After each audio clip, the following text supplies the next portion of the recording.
Welcome back after the break. ہمارے ساتھ موجود ہیں جواد احمد صاحب. سر آپ سے جاننا چاہتی ہوں, آپ کے ایک طرح سے گلوکار بھی ہیں ابرار الحق صاحب, اور موجودہ دور میں وہ پی ٹی آئی میں بھی ایک اچھی سیٹ پر بیٹھے ہوئے ہیں, ایک اچھے عہدے پر بیٹھے ہوئے ہیں. کیا سوچتے ہیں, انہوں نے نہیں سوچا کہ ہاں یہ ایک اچھی پارٹی ہے اور آپ کو جوائن کر لیں؟ ابرار الحق صاحب پی ٹی آئی کو جا کر جوائن کر کے بیٹھ گئے, جبکہ آپ لوگوں کی سنگنگ گلوکاری کے حوالے سے فیلڈ بھی ایک ہے. اچھا, پہلی بات تو یہ کہ میرا خیال ہے کہ جب میں نے پارٹی اناؤنس کی ہے تو وہ اس سے پہلے جا چکے تھے پی ٹی آئی میں, اس لیے ان کا یہاں پہ آنا جو میرا نہیں خیال کہ وہ فائدہ مند ہے. دوسرا یہ کہ دیکھیں, میں ان کی صرف بات نہیں کرتا, پاکستان میں جتنے بھی ہمارے بڑے بڑے نام بن جاتے ہیں مختلف فیلڈز کے اندر, عام طور پہ نا یا تو وہ سیاست کی طرف آتے ہی نہیں ہیں, کوئی بیان دیتے نہیں ہیں اس کے اوپر تاکہ اپنا کام آرام سے چلتا رہے.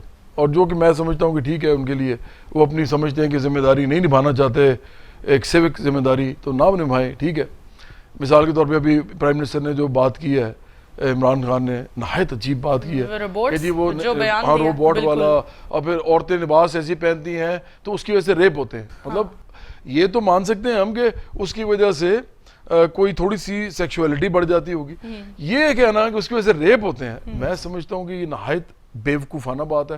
یہ بند کر رہے ہیں لوگوں کے ذہنوں کو, بند کریں. بھائی آپ کا کام صرف ایک ہے, تو ہماری ایسی تیسی کسی نے ریپ کیا, آپ نے یہ کہنا ہے وہ حکمران ہے, آپ نے یہ کہنا ہے کہ جو مرضی کسی نے کپڑے پہنو, خبردار جو کسی نے کسی عورت کو اس طرح کر کے دیکھا بھی, یہ آپ کا کام ہے. آپ الٹا کیا کہہ رہے ہیں, وہ جی آپ جب اس طرح کے لباس پہنیں گی, اب آپ پورے پاکستان کی عورتوں کو پیغام دے رہے ہیں کہ آپ اب کون یہ ڈیسائیڈ کرے گا کہ وہ لباس کون سا ہوگا. کچھ عرصہ پہلے روحیل حیات نے بھی اس طرح کی ایک بیوقوفی جو ہے وہ مارنی شروع کر دی, میرے ساتھ بحث کرنی شروع کر دی انہوں نے. میں نے ان کو سمجھایا کہ دیکھیں آپ عمران خان کی خوشامد میں اس حد تک نہ جائیں کہ آپ بھی وہی منافقت کریں جو وہ کر رہے ہیں. بات یہ ہے, پہلے بتائیں کہ ڈریسز وہ کون سے ہیں. دیکھیں نور, آپ نے دوپٹہ لیا ہوا ہے, آپ نے چادر نہیں لی ہوئی, ٹھیک ہے. ایک عورت آئے یہاں پہ, اس نے برقع لیا ہو پورا, وہ بھی ایک لباس ہے. ایک اور عورت ہے, اس نے حجاب لیا ہو, ایک تو برقع ہوتا ہے نا پورا یہاں تک, ایک ہوتا ہے جو آپ کو شکل نظر آتی ہے, وہ حجاب لیا ہو. چوتھی ہے, اس نے کوٹ پہنا ہو, اس کا خیال ہو کہ کوٹ کے اندر میں بالکل کورڈ, ہاں بالکل. اچھا, اسی طرح ایک عورت ہے جو چادر کے اندر ہو. ابھی 5 تو میں نے آپ کو بتا دی ہیں. مجھے بتائیں کہ جو انسان سمجھتا ہے, اس کا دماغ ایسا ہی ہے کیونکہ اس طرح ہی پیدا ہوا, اس طرح ہی بڑا ہے, اور ٹھیک ہے کوئی بات نہیں, وہ اسی طرح سوچتا ہے. وہ یہ سوچتا ہے کہ صرف برقع جو ہے وہ اچھا لباس ہے. نہیں, سن لے میری پوری بات, ایک ایسے ماحول میں رہے ہیں, میں وہ بات نہیں کرتا ہوں, پہلے یہ بات سن لیں, بہت امپورٹنٹ بات میں کر رہا ہوں. اگر وہ انسان ہی سمجھتا ہے کہ میرے گھر کی عورتیں سب برقع لیتی ہیں, تو وہ کیا سوچے گا کہ جتنی بھی باقی لباس ہیں سب غلط ہیں, یہ سمجھے گا نا. تو پھر تو کوئی بھی لباس پہن کے ان کے سامنے آ جائیں گے تو وہ تو پھر ان کے مطابق وہ ریپ کر دے گا. اب کون یہ ڈیسائیڈ کرے گا کہ وہ کون. ہاں, میں نے تو پاکستان میں آج تک سوائے کچھ فلمز کے اندر ہوتا ہے, اور سوائے کچھ کوئی ایسی کوئی ایلیٹ ہماری ہے جو کچھ ایسی پارٹیز کر لیتی ہے, میں نے تو کئی نہیں لوگوں کو دیکھا سڑکوں پہ ڈانس کرتے ہوئے. میں نے تو نہیں دیکھا کوئی شراب پی کے لڑکیاں جو ہیں وہ چھوٹے چھوٹے کپڑوں میں وہ پھر رہی ہیں, نکرز پہن کے, شارٹس پہن کے یہاں پہ سڑکوں پہ. یہ عجیب بات کرنے والی ہی نہیں تھی. انہوں نے کیوں کیا, پہلے ایک دفعہ غلطی سے کہہ دی تھی, اس نے سوال اسی کے اوپر دوبارہ پوچھ لیا. اب جاہل تو ہے نا, اب اپنی بات پہ ٹکا رہنا ہے, یہ نہیں ماننا کہ میں نے غلط بات کر دی, غلطی سے ہو گئی. اب کیا ہوا ہے کہ اب ان کی بیگم نے بھی ان کو باقاعدہ جو ہے نا وہ کیا ہے, نہیں انہوں نے باقاعدہ ٹویٹ کیا, انہوں نے کہا اس نے پھر یہی بات کر دی. جو بیگم ان کے بچے پال رہی ہیں انہوں نے بھی کہہ دیا کہ پھر آپ نے یہی بات کر دی.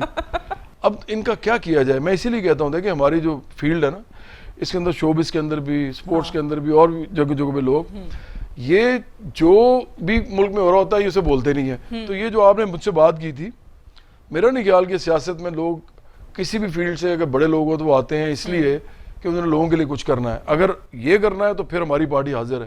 اگر انہوں نے عہدوں کے لیے کرنا ہوتا ہے, اور شہرت اور دولت اور تعلقات, اور کسی طریقے سے لوگوں کے ساتھ جو ہے مل کے وہ کہتے ہیں نا خود نمائی کا عنصر بڑا کرنا, تو وہ پھر دوسری پارٹیاں جوائن کرتے ہیں, وہ کرتے رہیں, ہمیں کوئی فرق نہیں پڑتا. سر, ہمارے چینل کی وساطت سے آپ سے جاننا چاہیں گے, ایک عام آدمی کی پارٹی ہے برابری پارٹی جو ہے, اگر کوئی انسان اسے جوائن کرنا چاہتا ہے تو اس کا پروسیجر آپ بتا سکتے ہیں؟ بہت ہی آسان ہے. یا تو آپ آن لائن جا کے ممبرشپ لے لیں, یا آپ ہمارے وہ جو ایک فزیکلی اگر آپ ملنا بھی چاہتے ہیں میرے سے, میں تو آفس میں ہوتا ہوں کافی زیادہ, تو وہ اپوائنٹمنٹ لے سکتے ہیں, آ جائیں ادھر آ کے میرے ہاتھ سے لے لیں یا ہمارے آفس میں آ کے لے لیں کارڈ.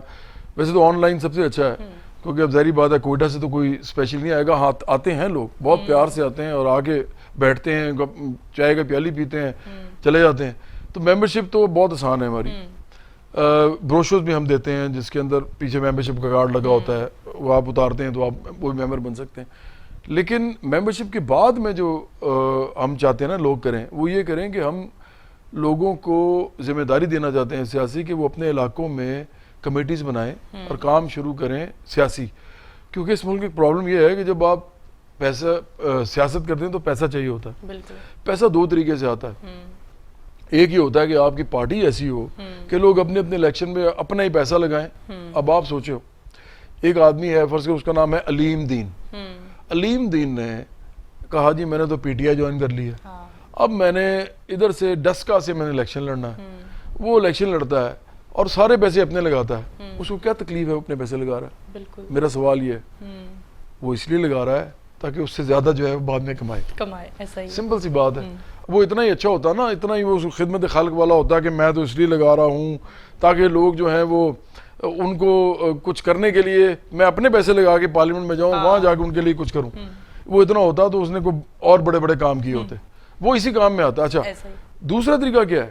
یہ تو ایک طریقہ ہے نا, لوگ اپنے پیسہ لگاتے ہیں اور اپنا پیسہ بھی واپس آتا ہے, تو انہوں نے لوگوں کے لیے کیا کرنا ہے. دوسرا طریقہ یہ ہے جو میں نے لیبر پارٹی کی بھی بات کی تھی, ابھی عام آدمی پارٹی ایک دلی میں بنی ہے. یہ پوری ہسٹوریکل اس کی آپ یہ سمجھیں ایک کنٹینیوٹی ہے, پوری انسانی تاریخ میں یہ بنتی رہی ہیں پارٹیز, ہر جگہ بنتی رہی ہیں. اس کو بائیں بازو کی پارٹیز کہتے ہیں. تو ہماری پارٹی کہتی ہے کہ پیسہ آتا ہے ایسے جیسے ٹریڈ یونینز کے اندر آتا ہے. لوگ پول کرتے ہیں, اپنے نمائندوں کو کھڑا کرتے ہیں, اس کو لڑواتے ہیں الیکشن, اپنا بندہ ہوتا ہے, وہ پورا محلہ کرتا ہے. یونین کاؤنسل کرتی ہے, اگر بلدیاتی الیکشن ہے یونین کاؤنسل کے لوگ کرتے ہیں. اگر وہ صوبائی کا الیکشن ہے تو پورے صوبائی حلقے کے لوگ مل کے اپنا لوگ کھڑا کرتے ہیں اور اس کے لیے پیسے پول کرتے ہیں اور اس کا گریبان پکڑتے ہیں. اگر وہ بعد میں کچھ نہ کرے اس کے گھر میں جا کے بیٹھ جاتے ہیں کہ تم نے یہ تمہیں کہا تھا کہ کرو تو تم نے نہیں کیا, اور آپ ایک پارٹی کے اندر منظم ہوتے ہیں. یہی طریقہ ہوتا ہے قومیں بدلنے کا, یہی طریقہ ہوتا ہے ملک بدلنے کا, جب لوگوں کی پارٹیسپیشن ہوتی ہے. آپ خود سوچو نا جو میں کہہ رہا ہوں ابھی, آپ لوگ بھی اگر اس میں انوالو ہو اور لوگ آپ کے ارد گرد ہونا شروع ہو جائیں اور آپ دیکھنا شروع ہو جاؤ, تو اس کا مطلب کیا ہے کہ لوگوں کی عملی پارٹیسپیشن پولیٹکس میں سٹارٹ ہو گئی ہے. اب آپ صرف ووٹر نہیں رہے, اب آپ ایک پورے پولیٹیکل پروسیس کا حصہ بن گئے ہیں. تو اس لیے یہ کرنا جو ہے میرا خیال ہے کہ یہ بیسک چیز ہے, بیسک بلڈنگ بلاک ہے کسی بھی پولیٹیکل پروسیس کا, جو پاکستان میں ناپید ہے, ابھی تک وہ نہیں ہوا. بالکل سر. کچھ دن پہلے جو نیشنل اسمبلی میں ہوا, اس کو آپ کس طرح بیان کریں گے, آپ اپنی نظر سے کیسے دیکھتے ہیں؟ اچھا دیکھیں, میں نا گالی جو ہے وہ نہیں نکالتا. میں لفظ ہمیشہ ایسے ضرور بولتا ہوں جو سخت ہوتے ہیں, جیسے میں نے ابھی آپ کو بولا, میں منافق بھی بول دیتا ہوں, میں جاہلی بول دیتا ہوں, مکار بھی بول دیتا ہوں, لالچی بھی بول دیتا ہوں. یہ لفظ گالی نہیں ہوتے, ان کا ایک مطلب ہوتا ہے. مطلب تھوڑا سخت ہوتا ہے لیکن آپ اس کو بول کے پروو کر سکتے ہیں کہ میں نے یہ کیوں کہا ہے. اگر میں نے کسی کو مکار کہا ہے تو کیوں کہا ہے, کیونکہ اس نے مکاری کی ہے. جھوٹا کہا ہے تو کیوں کہا اس نے جھوٹ بولا ہے. اگر یہ منافق ہے تو کیوں منافق ہے, اس نے کیا منافقت کی ہے. اگر یہ جاہل ہے تو میں کیوں کہہ رہا ہوں جاہل ہے کہ یہ کس طرح کی گفتگو کرتا ہے. گالی نکالنا جو ہے نا وہ نہایت ہی انسیولائز حرکت ہے, ویسے بھی نہیں نکالنی چاہیے, لیکن چلیں کبھی انسان کو نکال بھی لیتے ہیں. لیکن جب آپ پبلکلی نکالتے ہیں پھر آپ ریپرزینٹیو ہوتے ہیں پبلک کے, تو آپ کیا سکھا رہے ہیں لوگوں کو, آپ کی کیا یہ کس طرح کی پارلیمنٹ ہے. اور پھر سب سے بری بات جو ہے نا نور اس میں یہ ہے کہ آپ ایک خاتون ہیں. بھئی اگر آپ نے پبلک میں کھڑے ہوئے ہیں, پبلک میں گالیاں نکال رہے ہیں, تو اس کے باپ کو نکال دیں نا, اگر آپ کو بہت زیادہ شوق ہے, تاکہ اس کا باپ بھی پھر آپ کو بتائے. اس کے بھائی کو نکالیں تاکہ وہ آپ کو بتائے. آپ اس کی ماں بہن بیٹھی ہوئی گھر میں, بیٹی گھر میں بیٹھی ہوئی ہے, اس کا تعلق ہی کوئی نہیں ہے اس پوری لڑائی سے, آپ ان کا نام لے لے کے ایک دوسرے کو گالی نکال رہے ہیں. بالکل. شیخ روحیل اصغر صاحب کا جو بیان پچھلے دنوں سامنے آیا کہ گالی دینا ہمارا کلچر ہے اور یہ دیے بغیر جب تک میں بچوں کو گالی نہ دوں مجھے سکون نہیں ملتا. روحیل اصغر جو ہے نا ان کو تو چاہیے کہ اب وہ سیاست چھوڑ دیں, کیونکہ جس طرح کی گفتگو انہوں نے کی ہے, میرا خیال ہے کہ اب لوگوں کو اگر ان کے حلقے میں ذرا سا بھی کوئی سمجھ ہو تو وہ صرف اس بات پہ یا پہلے ان سے معافی منگوائیں اور کہیں آپ سیاست کریں, اور یا ان کو ووٹ نہ دیں. کیونکہ دیکھیں جتنی بھی ہماری خواتین ہیں وہ صرف ماں بہن بیٹی اور بیوی نہیں, اس کے علاوہ بھی آپ کی کولیگز ہوتی ہیں. آپ کولیگز ہیں نا سارے, آپ بھی بیٹھے ہوئے میرے پاس ایک ٹیم بیٹھی ہوئی, اس کے علاوہ پھر آپ کے بہت سارے رشتے ہوتے ہیں لوگوں کے ساتھ, آپ کی خالہ بھی ہوتی ہیں, آپ کی پھپھی بھی ہوتی ہے, آپ کی نانی, آپ کی دادی, یہ سب آپ کے رشتے ہیں. دوست بھی ہوتے ہیں آپ کے آپ کے دوست ایسے ہوتے ہیں جن کے ساتھ آپ کا اس طرح کا تعلق ہوتا ہے کہ آپ لوگ انٹلیکچوئل گفتگو کرتے ہیں آپس میں. یہ اسمبلی میں جو سارے لوگ بیٹھے ہوئے ہیں, لڑکے عورتیں مرد سارے, یہ کیا رشتے دار ہیں آپس میں, ایک دوسرے کے ساتھ کولیگز ہیں, دوست ہیں نا. تو کیا آپ عورتوں کو سامنے رکھ کے لوگوں کو گالی نکالیں گے؟ آپ, میں کہہ رہا ہوں نا, پہلے تو گالی نکالیں نا, آپ اگر نکالنی ہے تو نکالیں اس کے مردوں پر مبنی بھی کچھ گالیاں ہونی چاہیے. مرد اگر نکال رہا ہے تو مرد کو نکالے, پھر ہوگا کیا جی آپ کو پتا وہ کیوں نہیں نکالتے؟ پھر وہ اس کے پورے جو گھر والے ہیں نا, بالکل. اچھا عورت پہ وہ پتا کیا کرتے ہیں, وہ عورت پہ سوچتے ہیں کہ ہماری عورت کو گالی نکالی ہے, یا تو چھپ کے اس کو مارا جائے, پبلک کے ماریں گے تو ہماری عورت اور زیادہ ذلیل ہوگی. تو وہ پھر, لیکن جب آپ کسی کے باپ کو نکالیں گے تو وہ تو غیرت کا مسئلہ بن جائے گا. تو آپ نے دیکھا ہوگا قبائلی علاقوں میں آپ عام طور پہ وہ عورتوں کو نہیں مارتے, آپ کو شاید پتہ نہیں ہے, آپ کو پتا ہے یہ نہیں پتا, وہ عورتوں کو نہیں مارتے, وہ ان کے بندوں کو مارتے ہیں. وہ غیرت کا مسئلہ ہوتا ہے, کسی نے کسی کا باپ مارا, اس نے اس کا بھائی مار دیا, لیکن عورتوں کو نہیں ہاتھ لگاتے. یہ بڑی عجیب بات ہے, بہت کم ایسے کبھی ہوا ہوگا کہ وہ بھی بہت ہی کوئی, میں سمجھتا ہوں کہ بے غیرت ہی ہوں گے جو اس حد تک چلے جاتے ہوں گے, کیونکہ عورتوں کا تو کوئی کام نہیں ہے ایک دوسرے کو مارنا ان علاقوں میں بھی. تو یہاں بھی ہوتا ہے. اس لیے میں دیکھتا ہوں کہ گالم گلوچ کا کلچر ہمارے پولیٹکس میں آ گیا. اگر ہمیں اس کو ڈیفینڈ کرنا ہے تو پھر ہماری قوم جو ہے, میرا خیال ہے کہ اخلاقی طور پہ بالکل ختم ہو چکی ہوئی ہے, اور اس کو حق ہی نہیں ہے کہ پھر یہ کوئی اچھی باتیں کرے یا نیکی کی باتیں کرے. سر آپ سے ہم نے پالیٹکس تو بہت ڈسکس کی, جانتے ہیں جواد احمد سنگنگ کی لائن میں کیسے آئے؟ سنگنگ میں بڑا ایوریج نارمل سا سنگر ہوں. نور دیکھو, میں آپ کو ایک بات بتاؤں, آپ کے جو والد صاحب بھی تھے نا, امان اللہ صاحب, بڑا اچھا گاتے تھے. اور بہت سارے کامیڈینز ہیں بڑا اچھا گاتے ہیں. ایسا ہی ہے. آپ کے بھائی بھی ہیں امان اللہ, بھی اچھا گاتے ہیں.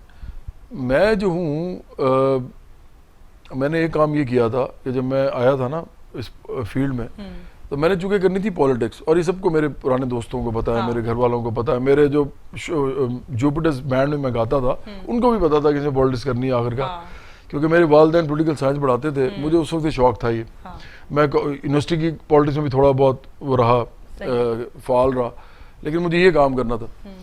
تو میں نے جب یہ اپنا البم بھی بنایا, میں اس لیے تھوڑا سا بتا رہا ہوں بیک گراؤنڈ آپ کو, کہ میرے البم کا نام تھا بول تجھے کیا چاہیے. میرے البم کا نام کسی گانے کے اوپر نہیں تھا کہ جیسے وہ کہندی ہے سیاں میں تیریاں یا بن تیرے کیا جینا, اس کا نام تھا بول تجھے کیا چاہیے. اور میرا جو پہلا گانا تو ویڈیو جو تھا اللہ میرے دل کے اندر, وہ امیر اور غریب کے فرق کو دکھا رہا تھا, کانسیپٹ کو بتایا تھا. تو میں شروع سے ایک پولیٹیکل میرا ذہن تھا, 5 گانے اس میں سارے کے سارے پولیٹیکل تھے, سوشل پولیٹیکل آپ کہہ لو. تو جب میں آیا ہوں اس فیلڈ میں تو مجھے یہ پتا تھا کہ مجھے گانا تو درمیانہ سا آتا ہے, لیکن میں اتنا, کیونکہ میں انجینئر تھا, جوڑ توڑ میں کر لیتا تھا. تو میں نے سوچا کہ کیا کیا چیزیں کی جائیں تو میں کوئی اچھا, تھوڑا بہت بھی اچھا گانا گا دوں تو وہ لوگوں تک پہنچ جائے. تو میں نے اپنی پبلسٹی, مارکیٹنگ, پروموشن, اس کے اوپر بہت کام کیا. تو میں سمجھتا ہوں کہ وہ میرا اصل میں تھا وہ, کیونکہ ہوتا یہ تھا کہ 2 چینل تھے, ایک پاکستان ٹیلی ویژن تھا, ایک وہ تھا پی ٹی وی ورلڈ تھا. جب میں آیا ہوں ان دونوں پہ ہی آپ نے کچھ کرنا ہوتا تھا. وہ جب آپ تھوڑا سا بھی اچھا گانا بنا لیتے تھے اور آپ اس کو اچھے طریقے سے لوگوں کی سینس سامنے رکھ کے بنا کے, الفاظ, ٹیون, تو یہی اصل انٹیلیجنٹ کام تھا, انٹیلیجنٹ کام. ادروائز میں آپ کو بتاؤں, مہدی حسن صاحب, نور جہاں صاحبہ, طفیل نیازی صاحب, سلامت علی خان صاحب, امانت علی خان صاحب, حسین بشگلو صاحب, پھر روشن آرا بیگم صاحبہ, پھر بہت بڑے بڑے اور بھی بہت سے نام ہیں. طفیل نیازی صاحب کا شاید میں نے نام نہیں لیا. وہ یہ سارے جو لوگ تھے, میں تو ان جیسا, میں 4 دفعہ بھی پیدا ہو جاؤں تو نہیں گا سکتا ان جیسا. تو میں نے کیا گانا گانا ہے, ہاں میں نے تو گانے کو شہرت کی سیڑھی بنایا ہے, اور میں نے گانے کو تھوڑا بہت اپنی روزی روٹی پوری کرنے کے لیے بنایا ہے. تو میں سنگر بس درمیانہ سا ہوں. وہ لوگوں کا بڑا پیار ہے, لوگوں کا بڑا, میں ان کا شکریہ ادا کرتا ہوں کہ انہوں نے میرے میوزک کو پسند کیا. Thank you. چلتے ہیں بریک کی طرف, دیکھتے رہیں ہمارا پروگرام گپ ship with Noor Aman Ullah.